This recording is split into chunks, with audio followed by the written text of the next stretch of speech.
morning.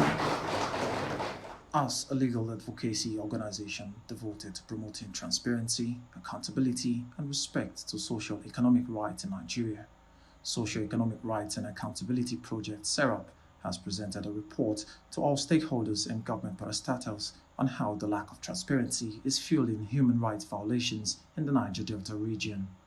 The representative of the ICPC, the Independent Corrupt Practices. SERAP blames the federal government as the major cause of the problems in the country, as contracts are awarded without proper supervision, hence leading to abandoned projects. August Capri.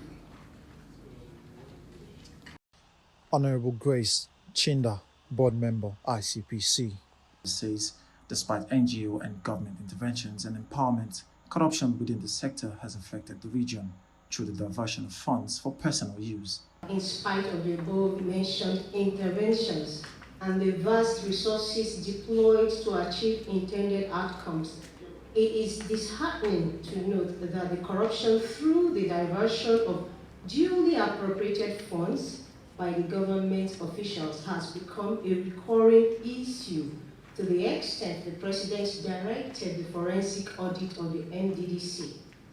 A panel discussion was then held to promote accountability in the area of usage of public funds. It's not going to work. We're going to resolve this any moment. The federal government might be able to achieve its objectives within the region through the implementation of the Petroleum Industry Act. In order to address those communities' agitations, the federal government in 2009 established an amnesty program, while steps were taken to create legal framework that engenders sustainable and self-financing structure for the sector. Ladies and gentlemen, it is hoped that with the implementation of the Petroleum Industry Act, the sector will be better positioned to achieve its objectives.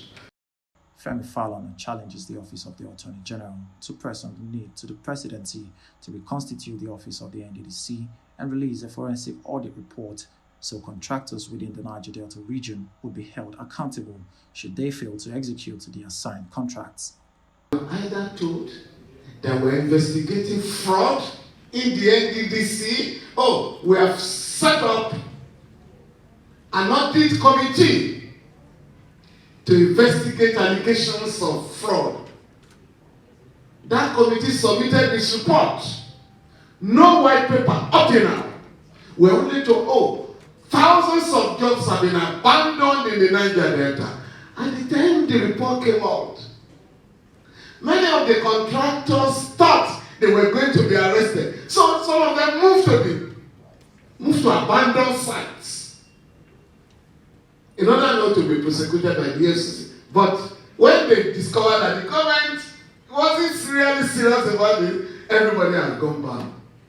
Let us start here by challenging the Office of the Attorney General to impress it on the President that it is discriminatory, it is illegal and unfair and unjust not to reconstitute the Niger Delta Development Corporation. It makes room for illegality.